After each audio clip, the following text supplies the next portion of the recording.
Hey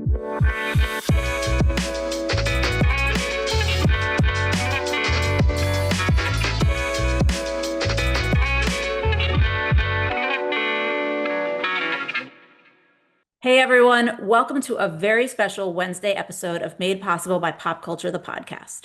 I know most of you may not listen to the episodes immediately when they drop, but usually they come out on Tuesdays. Today, however, I'm gifting you with a second episode of the week on a special day because we have the incomparable TV writer and producer Bruce Miller here to talk about The Testaments. The Testaments is the follow-up series to The Handmaid's Tale, which you can actually watch cold if you've never seen The Handmaid's Tale, but honestly, if you haven't, why the hell not? What have you been doing with your last few years? Don't actually write in. It's a rhetorical question. I just am shocked. The Testaments just dropped its first 3 episodes on Hulu today. So if you haven't seen them yet, be warned, we will be talking in detail about some of the things that happen, and so spoilers are ahead. Bruce will also talk about an earlier pop culture influence, of course, as is customary with the podcast. If you don't know Bruce, in addition to this Margaret Atwood world, he also worked on great dramas from ER and the 4400 to Medium and the 100. Bruce, thank you so much for coming on Made Possible by Pop Culture. I have so many things about the Testaments I need to know, hence why it's getting a special episode. But I want to start, obviously, with you. First of all, how are you? I'm very well, Danielle. Thank you for asking and thank you for having me. It's nice Of to be here. course. Of course. I always like to start in the past when we talk about pop culture because I do think some of the things that my guests talk about in their past influence kind of tells us a little bit of how they've ended up where they have. What I Yeah, find really interesting is that you picked something from 2015, which is not only not too long ago, but you were right. already working in this business hmm when it came out. And so it's the feature film spotlight for those of you who want to like follow along, and I'm sure some of you are Googling at home. But I want you, Bruce, to kind of set up what you were doing in 2015 when you found like where you were professionally and what it was about this film that you just kind of fell in love with, if it related to your work or not. Well, I don't know when it was because all our film and everything is nice and non-linear now, but I Mm. focused on that and watched it a bunch of times when I was figuring out The Handmaid's Tale, figuring out the story of The Handmaid's Tale, how to break it into a pilot. And so it was just at a point where, I mean, a lot of things, it's true, I'm always a big believer in look back over your life and what's the sticky stuff? What's the stuff you still remember after all this time? And even though you thought it was dorky, 40 years later, you still remember. So you look for the things that are sticky in your life. Right. So like pop culture things. And so, but this was a little bit later. And I think if it had come earlier, I wouldn't have gotten what I got out of it because I think I took the masterclass version of that. I watched it a lot and I got a lot out of it. That's very kind of picky about storytelling and stuff Mm. like that, and acting and how to not the acting, but how to talk about a performance that's the kind of performance I want to get, very naturalistic performance, not something that seems like they're doing a imitation of a Boston accent.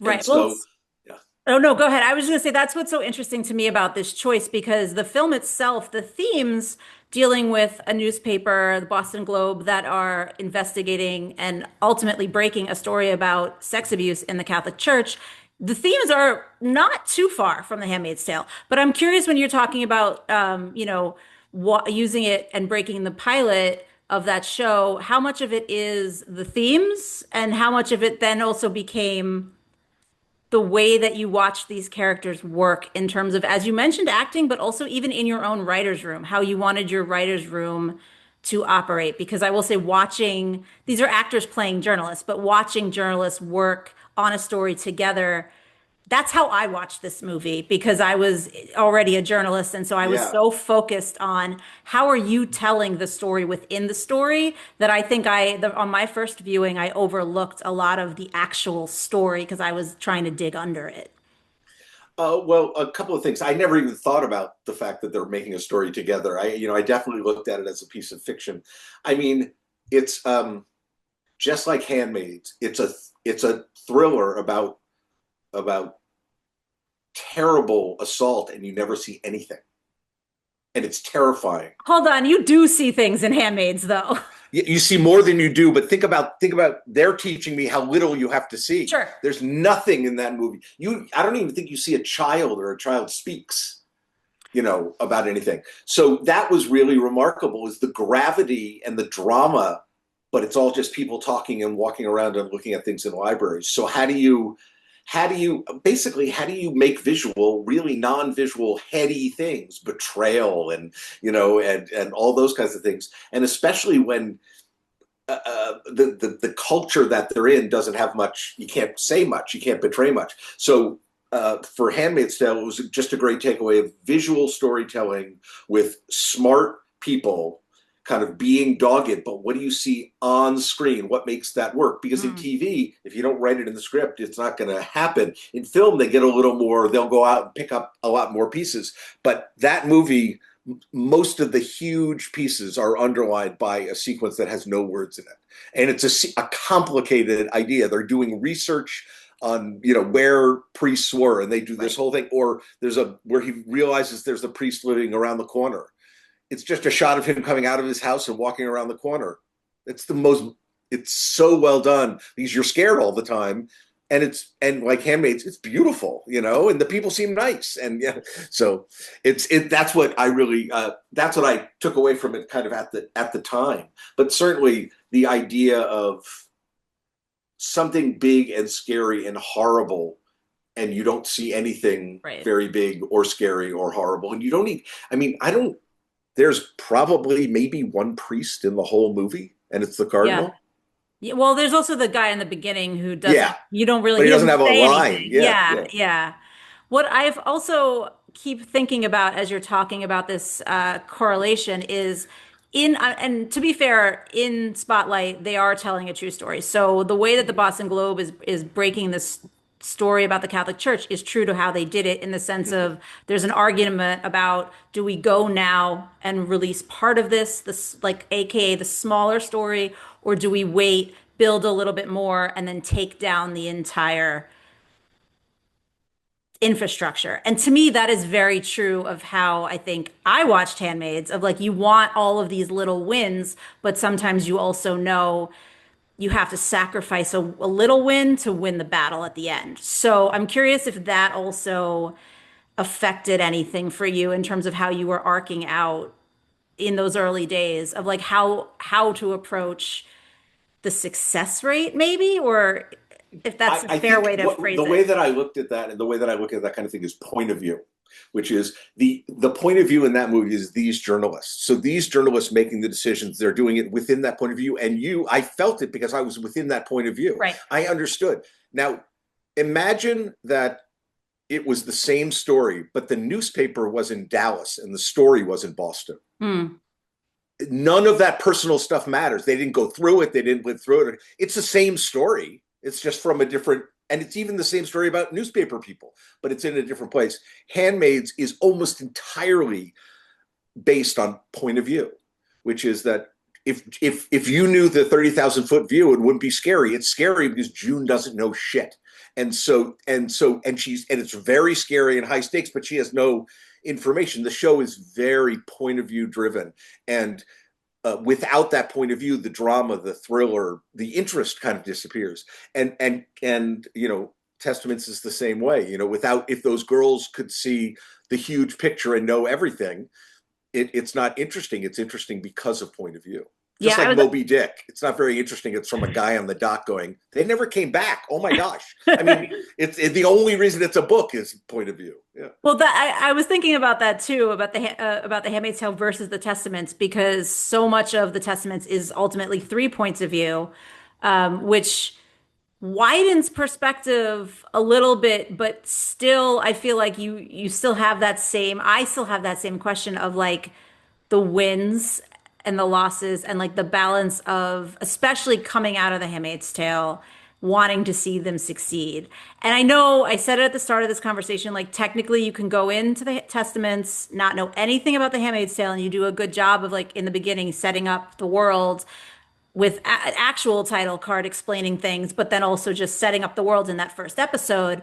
But from your perspective, having just done all of those seasons of The Handmaid's Tale, what then did you feel like had to come straight out of the gate in the Testaments in terms of like the stakes and the wins to show people that like we are or we are not going to deliver something just as emotional, just as violent, just as crucial. Well, on a certain way, I'm never playing Can You Top This? It's just a terrible game, and and it's a no-win game for me. So what I was thinking about basically was to make sure I embraced the differences and made sure that the things were the same, were mindfully the same. Like, it's very Mhm. beautiful because Mhm. Gilead is beautiful, because Gilead wants itself to be beautiful. They want it to look good. It matters to them. So that still is exactly the way how natural it is, the sounds of the birds, all the electric cars, all of that stuff. But June starts at the absolute bottom. Yeah. I mean, her husband is, she thinks, dead. Her child's been taken away. She's kept as a prisoner in this house, and raped every month or so. And Agnes starts at the top. The Ah, top is fun. The I top don't, has great things in it. For her age, for her, for yeah, wherever yeah. she is, she's For at the her top world, of, yeah. I And will so give that's that to why you. she thinks so. In Handmaids, it's all about her getting back on her feet and finding a reason to live, right, and a reason to survive. Even Yeah. Handmaid, the Testaments, is about them realizing that they're about to lose everything that they think they have. All the things that they told them about being special, the ants and Gilead meant something very different than what they took it to mean. Right. And I think I made the face I made the sound I made because like we as viewers, no matter how much we know about the Handmaid's Tale, know that she thinks she's at the top, but we know she's not because where she is a terrible place to be. Yes. I do want to go back to something in Spotlight and see how Sure. this maybe relates to both of the shows, Handmaid's and Testaments, if it does, because something that I was so struck by the first time I saw the movie, and then when I rewatched it to talk to you, was there's that moment where they found 13 priests, and it's that idea of like good Germans. There are a lot more out there. And to me, good Germans is a really good way of describing a lot of people in Gilead.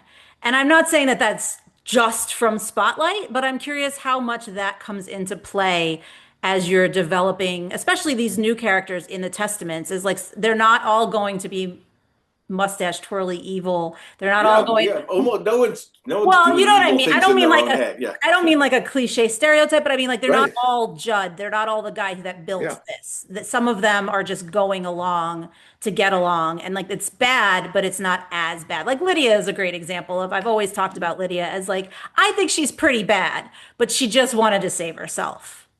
and also I think she thought she was serving a higher need. These Sure. girls. I mean, if you look at it from her point of view, these girls would die. The handmaids would be killed by the wives or the husbands. She's keeping them alive, teaching them the Mhm. survival skills to be in that house.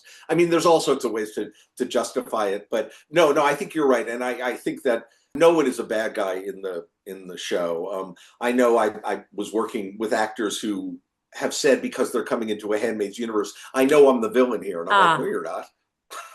You're not the villain at all. I mean, you're doing what you think is right. You're doing what right. you think and believe. You don't. So, and the bad things you're doing, you think are justified. But it is absolutely true. Kind of the amount of credit or the amount of blame you give all these different people in the story. And it's interesting, as you get to know them a little better and as you get to know their motives, they get a little less blame. Even if Mm, those motives are really complicated and hard for you to connect with, at least you know how they were thinking a little sure. bit. And that's why the 3 points of view really help us, because we get to kind of, it isn't one, it, not just one person, but it isn't just one perspective. They're standing in very, very different places. So Right. yeah. And I think that's what gives it so much more air than Handmaids, is because you're not just Jude, who doesn't know anything, and all she has is her memories to keep her Mm. alive. Agnes has lots of friends, and she has fantasies to keep her alive because her life is not, as terrible. And so I think and she feels loved and all of those kinds of things. I think that you really, and seeing that Daisy also kind of has funny commentary on this world and brings us in. And Lydia has changed a little bit. She's Yeah. certainly writing stuff down. So all of those things together kind of, I hope, give you a sense of we're in a very different place, a place where June and Mayday grease the skids. So we're going to figure out where it's going to go. But it's very different. You know, Gilead, although it seems nice and tight, is falling apart. They lost a whole state. Yeah. They're on the edge. I mean, it seems to the people who are wealthy and very protected in our world that, you know, but in one of the first episodes, Mayday attacks almost gets all these girls. Yeah. And so this is what I find really interesting because I keep saying you can go into this show not having seen Handmaids and you'll be fine. I do want to ask you about that approach, about, why you felt that was important, and also if you feel the same way about reading the Testament's novel. Do you feel like people can come in clean off the novel and this is a good or maybe even a better if you have no expectations Yeah, no, experience? absolutely. That's I'm fascinated to hear. I mean, there were lots of people who went into Handmaid's Tale not knowing anything, have ever read it, didn't know anything about it, and some people had lived and breathed the book since for 30 years, like me. And so the reason I tried so hard to make it very user friendly is because that's why you make another series. It's another series. If it was a continuation of that story, we would have been perfectly happy to continue that story, and so would have everybody else. So it's a very different world. It's a very different story, and also for you and me, people who know the world, you have to get your feet. It's like at the beginning, you're like, well, where's all the bad things? What's going on? Because she's got like a million Marthas, and they're doing her hair, and and you're like, so I think that you have to. I forgot your question. Oh, the approach as to why coming in clean, both off the show and the Yeah, book. and I think that Hulu and MGM were Mm. very. We did a lot. It's hard for us, all of us, to know what people wouldn't know because all of us at MGM and Hulu and me have all been in it for so Yeah. long. We know so much. So I think what I was trying to do is 60-40. 60% of the stuff should absolutely you can get whether you never saw anything before at all. And I think this show is more than that because the women are so good. Just from the get-go, they're so good. So, but 40% should be the bonus for watching Handmaids. Okay. So speaking to that, I do want to address the time. There's a Yeah, time jump. It's only a few years. right. And I am sitting over here doing math, going, all right, age-wise, do you ever want to say how old Daisy and Agnes are supposed to be? Because to me, it is a very different, like, I'll just speak for myself. Growing up, my friends and I got our periods when we were like 12 or 13. To Right. then marry them off when they're 12 or 13 is very different from They 16 get their to periods a little bit 18. later because That's of what the I figured. I fertility. mean, Chase Infinity and Lucy Halliday are not 13 years old. But Right. that's I'm my question thinking is do you want to? 15 is what I was thinking, Okay. but they don't really know. But we sat down and did all the math beforehand to try to make sure because our Jordana was growing up in that time period, and Yes. and Hannah was growing, and she got to be around 12, Yeah. really off screen, but she's 12, and 3 years from that is 15, and that's when the story starts. So I didn't really.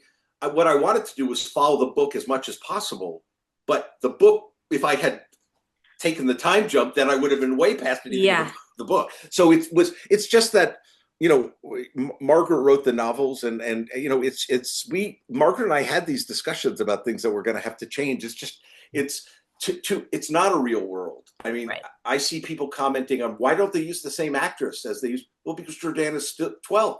Right. What do people think she's a real person that we No, but I stretch think and that push down and do whatever? that was also maybe like that's where my head went was like maybe you would have used her if the character was supposed to be younger. That's kind of why I was trying to do the math on how because I also think it's a very different Gilead world if you're marrying somebody off at 12 versus 16 versus 18. Absolutely, yeah. And like listen, none of it is good, but at the same time it makes it a little less.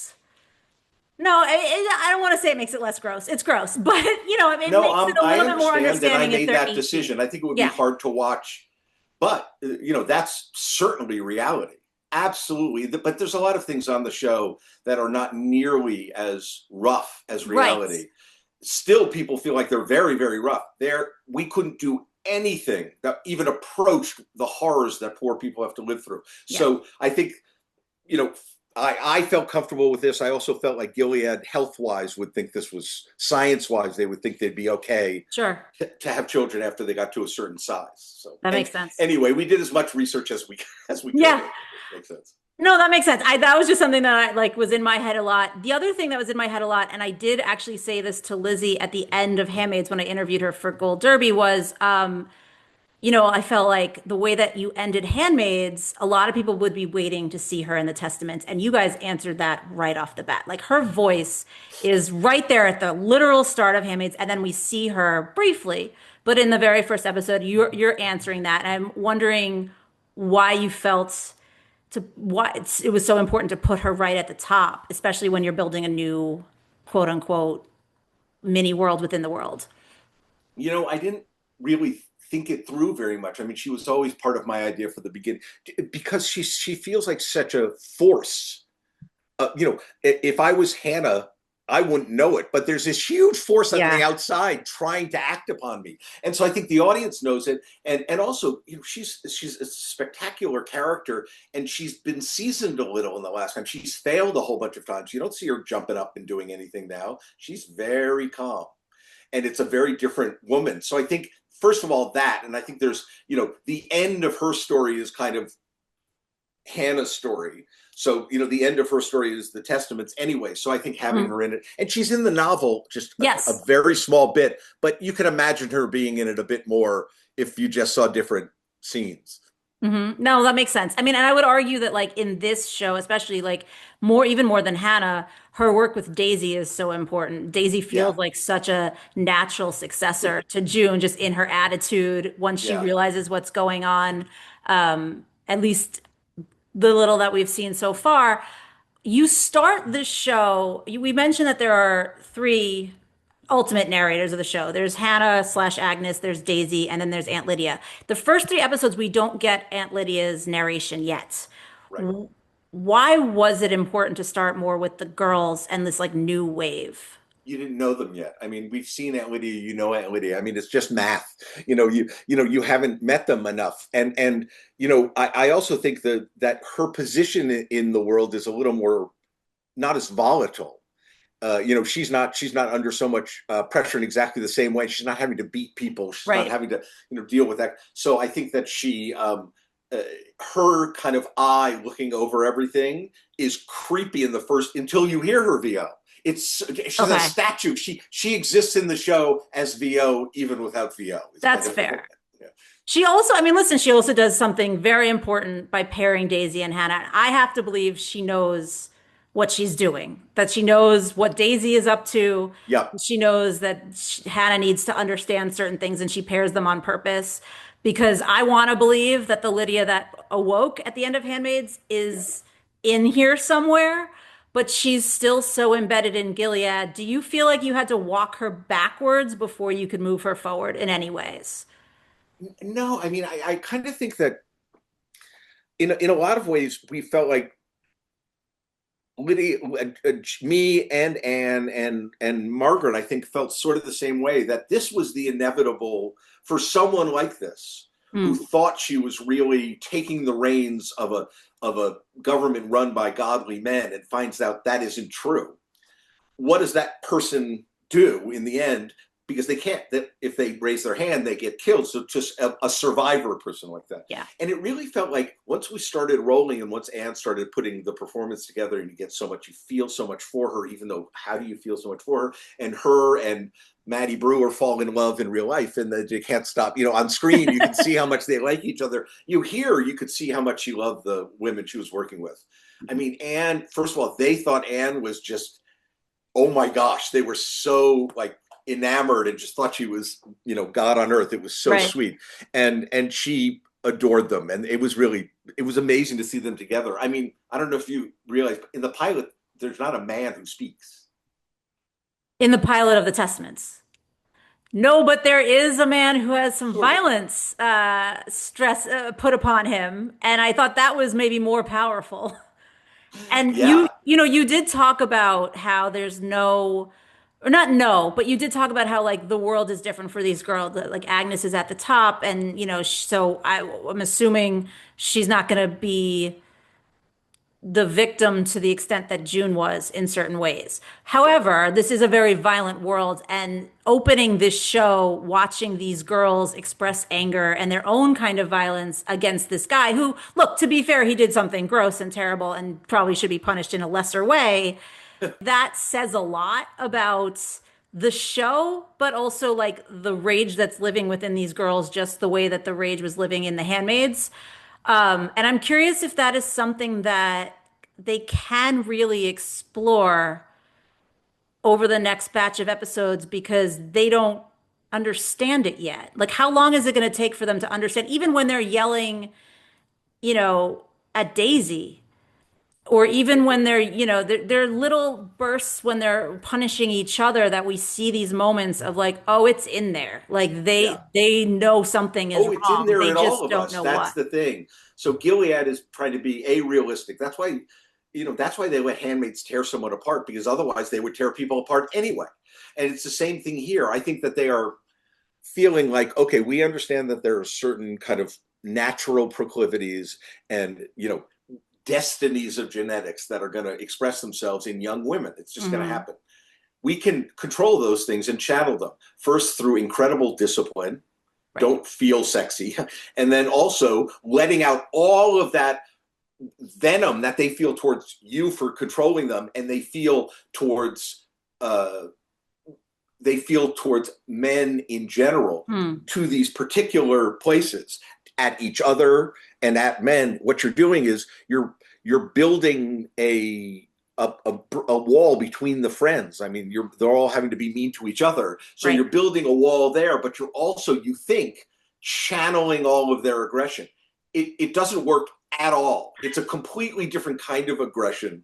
And these girls have kind of been raised to really embrace it. But I they would also be shocked at a football game, a Hmm. college high school football game when everybody's screaming. They're like, what's going on? So but I think that you see the level of venom they are encouraging them to do, and I think that's to try to let it out so that Okay. it doesn't fester. And but it isn't venom. That it's your natural human needs. It doesn't have anything to do with. They think it's anger, but it isn't anger. But It's then again, Agnesness. I also was thinking about just the general violence in this show because even when there's the bus accident, no one on the bus gets seriously hurt. It does feel like you as a writer are protecting these characters differently. Is that because they're younger, or is that not even true? And I'm just like, we have to see what comes down the pike. Well, I mean, they're very, very, very well protected, and not very many kids at Eton or Miss Porter's die in accident. This is really so the whole idea is bubble, that they are really in a bubble, and also no one, including the people who attack, are trying to hurt them. They're trying to take them. So even the Right. people who put them in danger. So I think that they they feel so valuable that they're being snatched at by everywhere and feel very much like people are clawing at them. But I think that it, it would be a huge, huge loss for them if one of Hmm. these got murdered. One of these, I think they first of all, I think they lose a ton to suicide. I think a lot of this is set up just to make them not suicidal. And what it's going to be, the support of the friends, I think, is what does it. And that also kind of allows them to form a conspiracy that brings down Gilead. But that's, Yeah, because girls that age have really strong friendships and they can bring a country down. it's interesting though because they don't allow, there's that line about not allowing best friends because best friends breed secrets or keep secrets or however you phrased it. I can't remember the exact And wording. secrets lead to immoral women, and immoral women become sluts because, Sure. of course. Yeah. Sure. But it is a really interesting world of, as you just said, like the friends that you have created and the way that they are with each other. Like, yes, Shu really wants to become green. She wants to get her period. She wants to get married off. She feels like she wants to do it in this season with her other friends. But yet, when Agnes rings that bell and comes out in front of her, everybody seems really happy, genuinely happy, not jealous, just like she's been blessed. This is what should happen in a perfect world. Like we're like hanging all our hopes on this.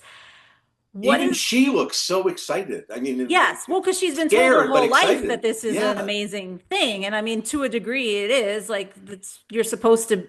in a perfect world, you're supposed to be able to have a child if you want one. This is a slightly different world. When you're building those friendships, is there or was there temptation to kind of make one more of the instigator, the kind of like, I am simmering with a little bit more of that jealousy, a little bit more of that anger? Like, how does that play out? Because I feel like at their age, that is so, like, if they were normal kids in normal high school, there'd be a lot of stuff. There'd be a lot of petty stuff, Yep. backstabbing stuff. Now, it's a different Gilead's a different world. They all are afraid of the ants. They believe in these But I'm morals. hoping Maybe you see that, it anyway. That I'm hoping okay, you, that's my what the question. show is supposed to be, the high school things just filtered through Gilead. They're just exceptionally good at living in that world. So they do all the same things everybody else does, except just like if you were a kid who goes to a school in Japan, or a kid who goes to school in America, or a kid who goes to school in France and Germany, they all have very different manners that they're expected to have at school, and they all perfectly have them. So I think in some ways the level of practiced hiding of shit that they have is beyond your comprehension. I think one of the characters says later that you have no idea these girls have had to be careful in a way Mm. that you've never had to be in your entire life. That your life depends, or at least your beating depends on saying the wrong thing. So they are really, really careful. June was really careful too, but she also had a temper and she was mad. And she also, how careful she didn't, the rules weren't even set up in Gilead yet. She still was stepping Mm. on stuff. These girls are, I mean, you see, one of the greatest skills they have is how Gilead has taught them to be actresses. Okay. Because yeah, there's a difference between I buy in so much that I am not doing anything wrong, and then the opposite, which is like I'm a normal kid who has found ways to be sneaky or, have We my talked to secret. a lot of people who are talked to a lot, did a lot of research on high demand religions, like Mm. the Mormon Church, and also kind of through history, and also kind of Mennonites, and all of those things as well, and kind of how it feels, and they feel very lucky. A lot of them. I mean, the kids, the Mennonite kids, feel like we can walk around at night, no one is going to bother Mm. anybody. And so I think and when you watch the show, certainly everything that Agnes hears Daisy tell her about the world, she's not very keen. Neither are we. It seems really lousy, you know. Yeah, except like I'm still stuck on like they're not even teaching these kids science. Like that the kids can't these girls can't read. They're not allowed to have calendars. Like the outside world doesn't seem so bad to me.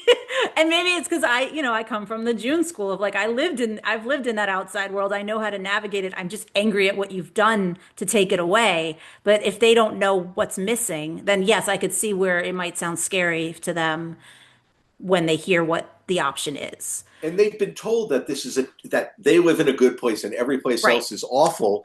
I And to know. a degree, if you don't know what's really going on in your place, and I read you, unfortunately, the sexual assault statistics from Canada, which probably Mm, you would be horrified. I mean, if they mm. knew how many, If they don't, yeah.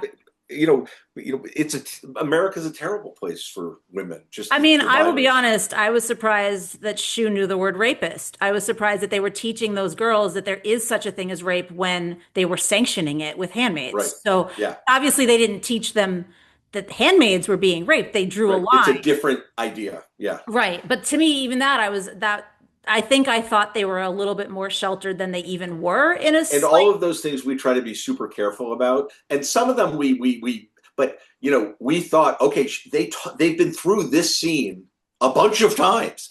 So she knows all the answers. Sometimes it's rapist, sometimes it's Mayday person, sometimes it's this, Right. and sometimes it's that. But I think that it was that these are their like normal field trip lessons. Yeah. So that was kind of, you're trying to bend the regular high school experience into this world, and there's always someone who always knows the answer. Right. And which it She's seems like fantastic, isn't she? yeah, but I was gonna say it seems like who knows the answer is gonna always be Daisy, the way that June always seemed to know the answer, because Daisy comes from that outside world. Right.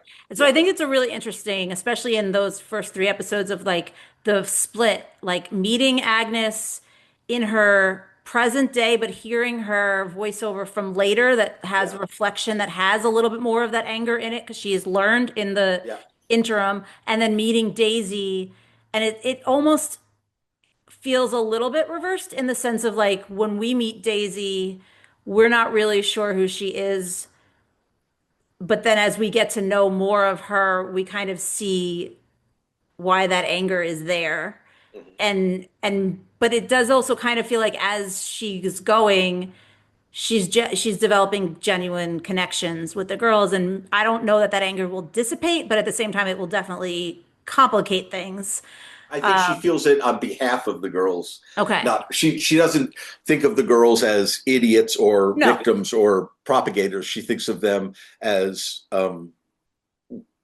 just given a little bit of room, they could really run. But you gave her backstory so quickly, and I'm curious what made that decision and like what made you say right in that first three episodes we need to understand why she's really come here, even though the girls won't. I don't like closed. Once you're hearing her voice, and I really want to know how she got there. Once you're hearing her voice, I have to hear the truth because otherwise it ends up getting too complicated. So what I really wanted was the VO Agnes knows that answer too. Right. So you kind of are feeling a little like what I really wanted to make sure is that you felt from the beginning like it was about both of them, because the way I think about the show is kind of like this is Thanksgiving 60 years from now, and someone is saying to Aunt Agnes, so when did you meet Aunt Daisy? How Hmm. did you guys meet? And they go, well, and they take out two glasses of wine and they tell this story. And so I think so I think I wanted them to make sure we were going, this is where they came, but it isn't as interesting until you find out more about Daisy. It's like, yes, this was when I met the Pearl Girl and she was very strange, but that's where you pivot the point of view to say, it's not just it's strange for a reason, and she's more dangerous and less dangerous than you think, and all of those kinds of things. Right. And how do you compare her effectiveness to June's effectiveness and also Mayday's effectiveness overall right now? Because I'm going to say that I feel like something happened in those 4 years. Mayday doesn't seem as effective. The fact that they study Gilead in school and they study Mayday and Daisy's never heard of June, I was like, what is happening? Something broke down.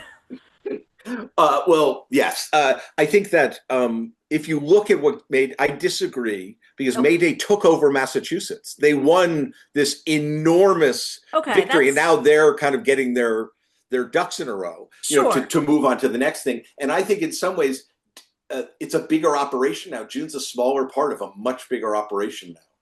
So are Mayday we is just not seeing the like operatives that are doing things quickly and efficiently? Is that quickly and efficiently. I don't. It doesn't kind of work that way. They're doing what Daisy's doing, which is infiltrating, got getting it? information, gathering up. Because I think that you it's a black box. It's like Yeah. North Korea. They have no idea what's going on. They have no idea who's in charge without these people to help them. Even Garth doesn't really know who's in charge, so he Yeah, I can't was gonna really say help. Garth doesn't seem so smart. Right. I love he's Oh, this he's a sweet great character. actor and Yeah. he's a fun character so far, but I am very worried about just he's so young. That's the other thing is, and that's why I also I asked you to know. clarify their ages in the beginning of this conversation because I was like, it's also asking a teenager, Daisy, whether she's 13, 15, 18. Yep. That's a big ordeal to go in, pretend It to be is. someone you're not, smuggle messages, try to teach these girls that there's other ways, like whatever she's gonna do. It's a lot to hang on anybody, but she's still a kid.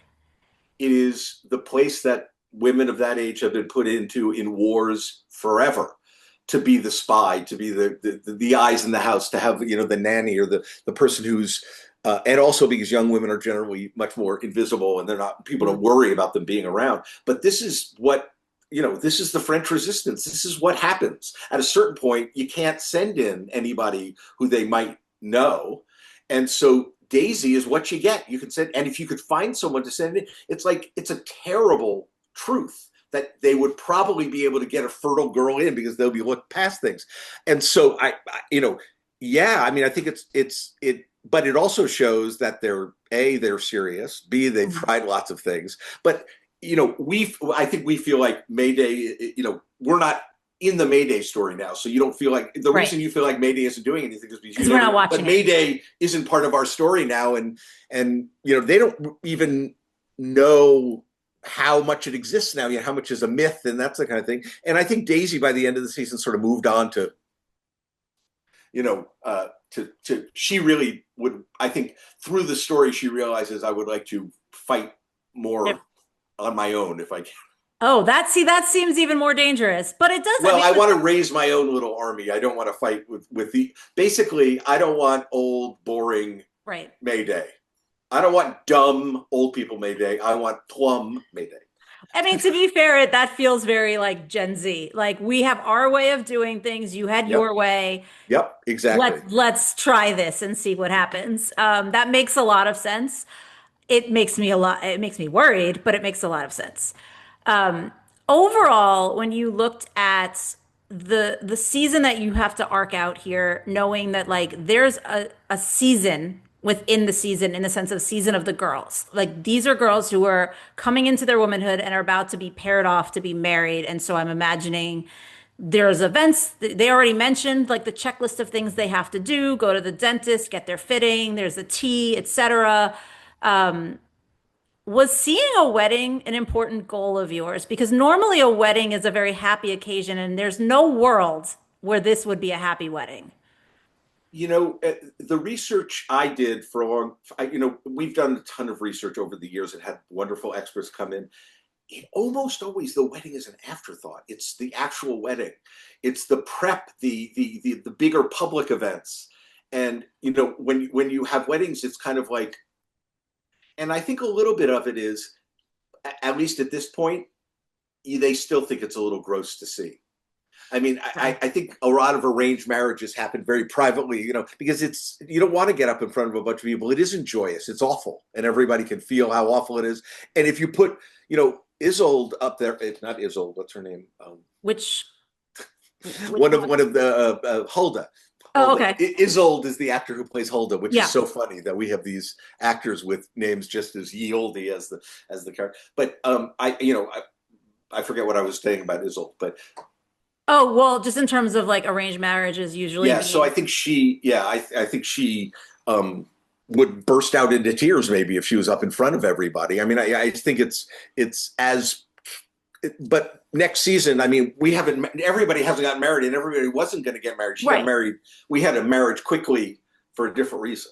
Well, I was gonna say also Becca, I mean, Becca has been very clear. Becca does not want to get married. It seems like it's kind of different from what was in the book, in terms of why she doesn't want to get married. I don't know if you want to say yes or no definitively at this point in the season, but um, I don't that's know what that she knows yes or no definitively at this point in the season. okay.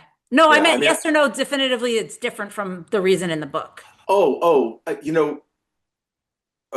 maybe. I mean, I tried to kind of overlap. I think it's you try to dig around in the characters and think about how they are then and how they are in the future and what they do, and just kind of muscle it No, over. right. Well, that's what I was going to say. Like, it seems like it would certainly be a tragedy if she got married because she really doesn't want to. Yeah, Whereas there are some girls that like are looking forward to it, even if they don't really fully understand what it means and how it really changes their lives. Like right. seeing them go to Penny's house in that third episode, and like they're excited about the big house and they're excited that she's having a baby, but like then Judd walks in and he's very much older than her. I can't tell exactly how much, but knowing that he was there at the start of Gilead, it's like, well, she must not be his first wife. I don't know. Something's going on there. It feels just weighted in a different way than any other show. And so I guess in the sense of like these big events that you are doing as tent poles in the episodes,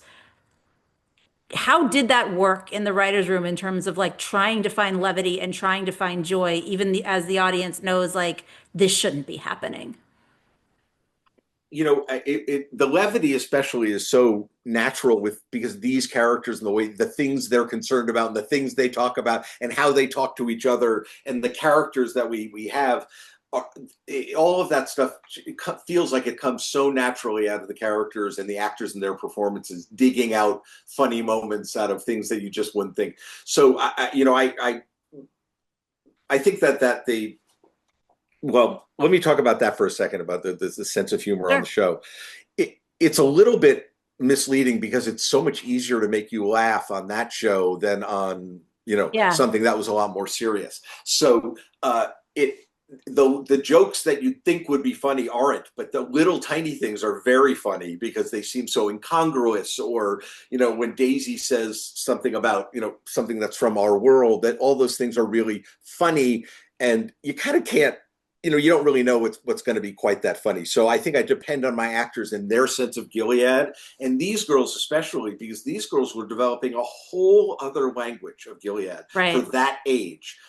How do they talk? How do they talk and express themselves and be fun and normal, but also be so they can't sound ye olde. I mean, it would be ridiculous. But so they and the only real people they had to go on was Sydney Sweeney from season 3 of Handmaid, season 2, who Oh was that yeah. age and had gotten married. And luckily Sid is an excellent actress, and we had lots of talks about what is she thinking about getting married this young, da da da da. So and Sid did a lot of work on that character Eden on her own. So a lot of that stuff I was able to bring here, to talk to them. But they're creating a whole new language, a whole new, because they have to be comfortable, they have to be happy, and so and also they have to be funny because people that age are funny. So And I was gonna say, I think it also helps for the audience because when I would write about Handmaid's Tale, my friends would constantly be like, "How do you watch that in a binge? Like, we need breaks in between episodes. It's so heavy." And I was like, I don't know. I just embrace darkness. I'm fine. But I can see, especially with the world, what it is, and it has not gotten better. It's, arguably gotten worse. So there needs to be, I think, a slightly different tone. And so it's nice to see that it's coming from a natural place of, like, as you're talking about these girls and what they've created. But it does, I will say, I'll speak for myself, it does make me feel a little crazy sometimes. I'm like, how are you laughing? How do you not know how terrible your situation really is? And I almost I don't know. Look at wonder, the Olympic athletes who are that age. They're all laughing, smiling, happy. yeah. It's a generational thing. This generation of actors, these young women, Chase and Lucy and all, they're inspiring. I mean, they are positive and energetic, and they're they're not going to fight for their rights. They have their rights. No one's going to give them to them. You don't give the people stuff. They have them innately. They fight to hold on to them, Right. but they're not going to fight to get them because they own them. They are Right. theirs. So anyway, it's a very different. I feel like it's such a different generation, and I feel like that girl is inside all of the girls in Gilead. And in some ways, it's been fostered by their parents and by Lydia Mhm. telling them how great they were and how special they were and all of those kinds of things. So Do you find yourself, though, then, like the way that we used to look at the geopolitics of the world for handmaids, do you feel like you're not doing that the same way for Testaments? Because as you're talking about, like, it's very different for these characters? no, I think it's the same thing. I mean, I think there's always, and especially now, the daughters of the gilded rich and their experience is certainly something people think about. That is Yeah. a class of people that really exists and is kind of different now, and what do they hear and feel about the world in general, and how would they change it if they could?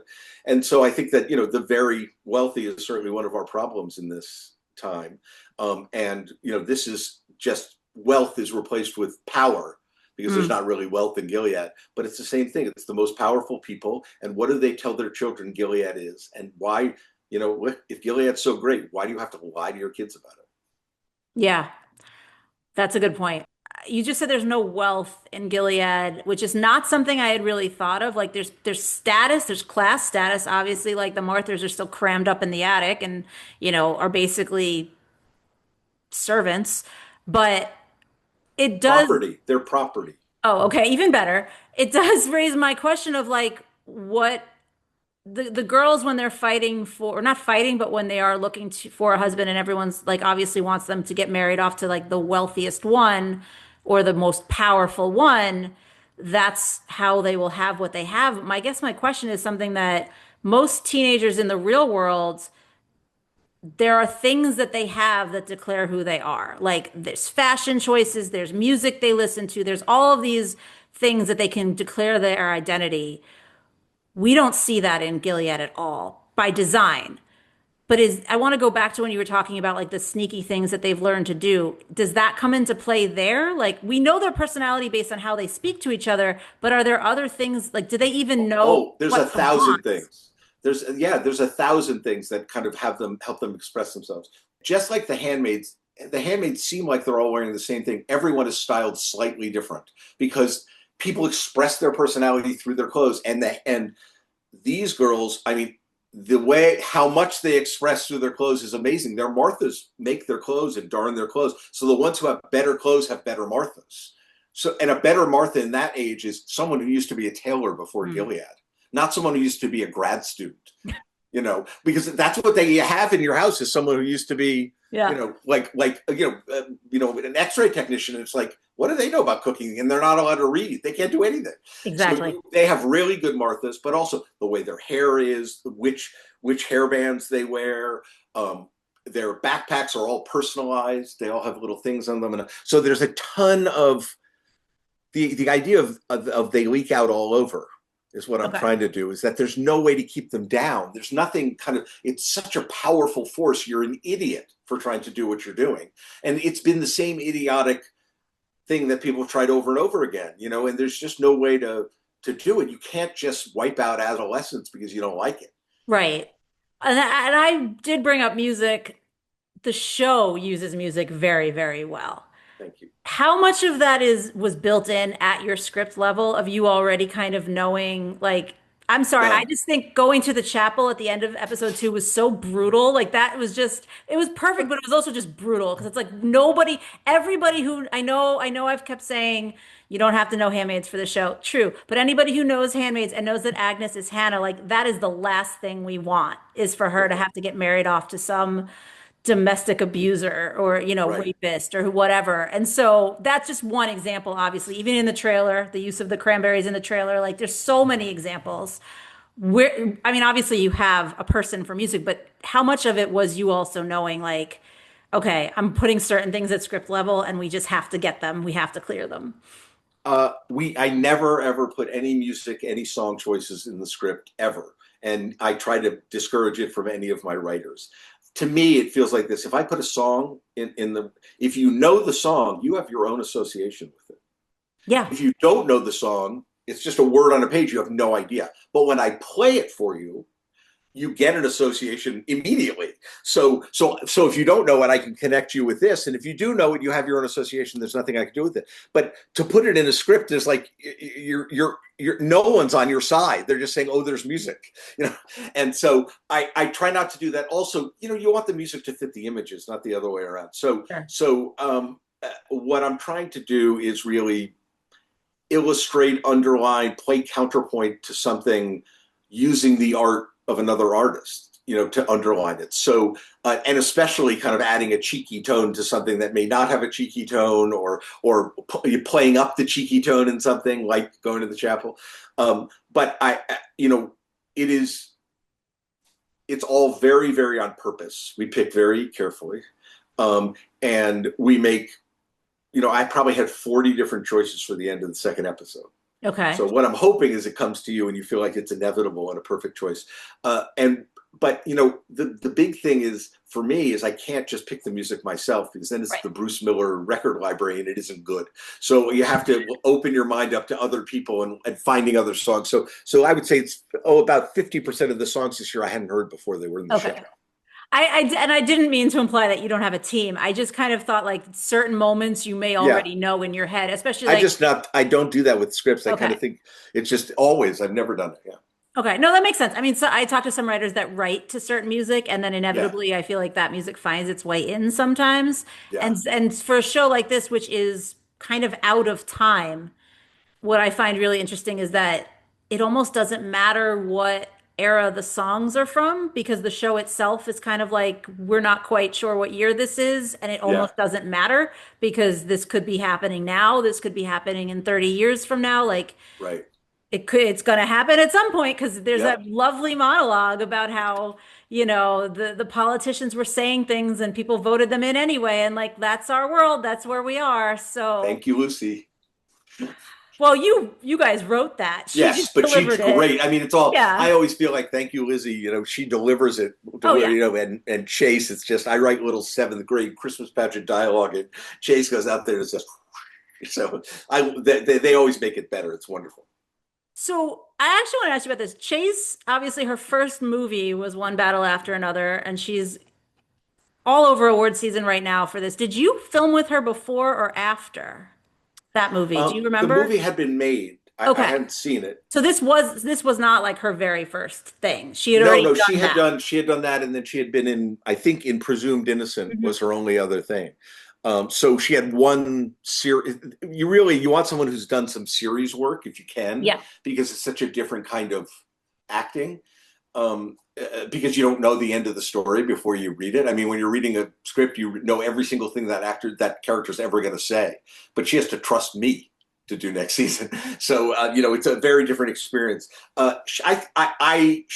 She's extraordinarily well trained, but both the stuff she's trained herself to just as a professional. Mhm. Besides she's a very good actress, but she's prepared and she uses her preparation and she doesn't uh, she seems like she knows exactly what she's doing all the time, and so I don't feel like she's new at this at all. I think No. she's a very, very gifted and very, very hard worker. But I think that she really is. Uh, I never really had to push her to dig Mhm. deeper. She was always, and she's a very good colleague in terms of talking about stuff and when we need to do stuff. And she's really a terrific actress to have on the show. But also, she, she has that kind of leadership feel that you get from Agnes. Hmm. Like there's a little bit of without trying, she's a Hmm. role model. But what also, why I'm asking is because what I found interesting is conversely, this is Lucy's first big thing. She's done some smaller stuff. How did you guys test them? Did you do chemistry reads with them? Like, what did it take to get them opposite each other? I didn't, and uh, so my casting people Hmm. uh, find they're really the ones. I look at 10 people, they look at 10,000. Yeah. They brought me Chase and they brought me these people. And Lucy hadn't really been in anything. I saw the movie that she was in, and she certainly hadn't been in anything where she wasn't going to sound Scottish. She has a very thick Scottish accent, so she had to do an American accent. But Which is funny because she's living in Toronto, which I thought, and she does have a Toronto accent. She got it. She made yeah, sure she says Toronto the right way and everything. yeah. Toronto. But yes, it really was absolutely individual for each one. Chase was the best one. I didn't know what she was going to do. There were very good actors she was with, and the same thing with Lucy. Um, the thing you're worried about when they don't have experience is, are they going to be able to do it twice, or are they going to be able to go back to one? Or so what I try to do is I look at some material that they've done. So I did that with Chase and Lucy, and then you see them read your material and see how they do. And if those two things are good, then you talk to them Mm. as a person. And for both Chase and Lucy, all of a sudden you're seeing how good an actor they are because they're so far from that person. That they are absolutely, both grounded and hilarious and all sorts of stuff. And then for both of them, I went out and looked for one other piece to. And for Chase, it was her hip hop stuff that she had done on TikTok. She does all these hip hop Yeah. dance, K-pop, hip hop dances. I can't imagine that's going to come up for Agnes. But that range, the same person who read Agnes for me and could do that, Sure. I was like, great. And the same thing with Lucy. I started to look around and I saw her being interviewed, and the interview Lucy after I've met all these others, you're like, that person has range. And so you got to take a chance. But chemistry reads, I don't feel like do very much except put people at odds before you Hmm. start.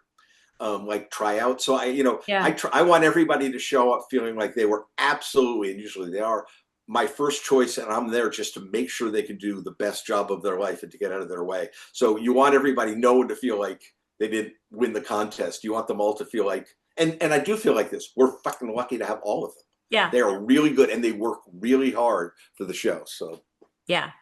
I do want to ask as you look, I mean, you know what happens. You've done this season, but as we collectively as an audience look ahead to the next batch of episodes of season one, as I mentioned, and you talked about why it was important to bring June in, for those of us who were like big Handmaid's people, how much more connection other characters, other storylines, or references to things in the past can we look forward to just as a tease?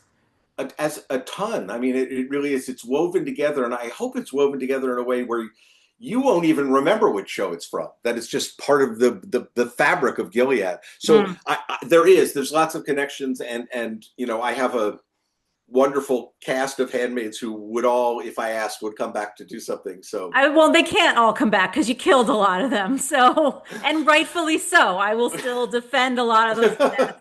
I will still say there should have probably been more deaths, but that's always my MO, not yours. well, so yeah, there's lot. So the ties to the world though are broader than that. I mean, there's a lot of, especially a lot of little details that make so much kind of broad sense if you know, and if you don't, they don't. It doesn't bug you. It doesn't bother Right.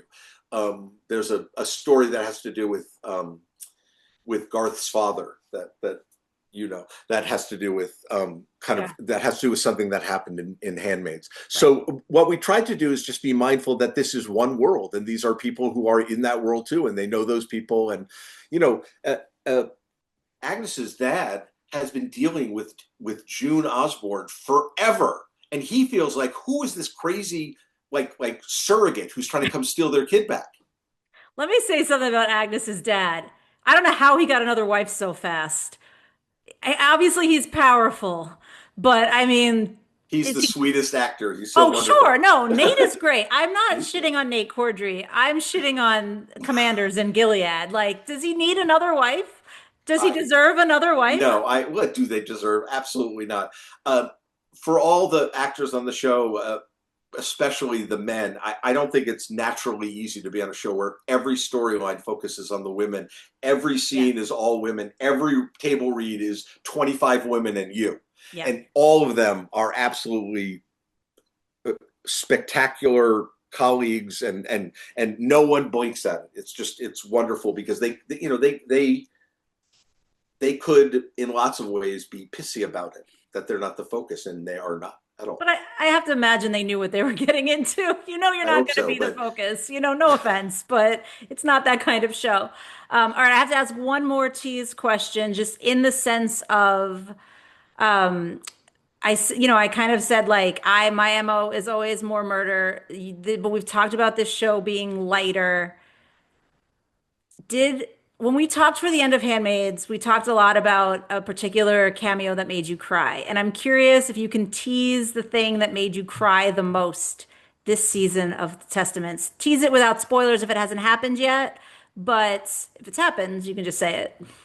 there are so many moments that um, it especially at the beginning, it was just magical to watch it come to life, especially because the women that we cast in all roles up and down embraced it so much that I don't know if you got this feeling, but it felt like the fourth episode or the fourth season of the show. It felt Oh, like it was going. It felt like, the first episode didn't feel like the first episode of something. It felt cooked, and it felt like you were in the middle of it. So I think that they all kind of brought that energy to it. mm, But I when Daisy says to June, they got killed because of me, or she said I would have known if they weren't mine, if I wasn't theirs. right. When she says I would In have known, episode that three. look on her face made me cry every time. And I was there that night, and to watch, this is Lucy. She's done nothing. She's done one movie with Lizzie, sitting at a Right. table, both acting, and they're both phenomenal. But can you imagine the guts on Lucy just to walk up and sit down and go, okay? And she absolutely, 20 years old, did it wonderfully. So that moment really, the way she kind of held back her tears a little bit in that moment, that really made me cry, because the idea that you feel like you didn't belong to them, Right. and so anyway, I love the fact that that moment really felt real to me. I mean, it felt like June was telling her those things, and you get an Mhm. actor like Lucy, she can react to something that is kind of life changing for that character in a way you believe. So that, I mean, it was just, it's a pleasure to watch these people do what they do always, and to be able to do what they do, watch it so close up, and to Yeah. see, and to see how they build it and put it together and stuff. It's a miraculous pleasure, I have to say. Yeah. I'm so excited. Thank you so much for coming on. It was so nice to be here. Please keep watching. As always, here's where you can find the things that we discussed on today's episode of Made Possible by Pop Culture, the podcast. The 2015 feature film Spotlight is available to stream on Peacock, and The Testaments is available on Hulu. The first 3 episodes of The Testaments are streaming now, and new episodes are dropping every Wednesday up to and including the finale at the end of May. There's also the Testaments novel from Margaret Atwood, and that is available wherever you get your books. And yes, in yesterday's episode, I did promise you a list of upcoming episodes of this podcast to feature books discussions, and I do include the Testaments in that. So thank you all for listening to and or watching this episode. Thank you, of course, to Bruce for coming on. And I hope I will see you, or you will see me, at next week's regularly scheduled Tuesday episode.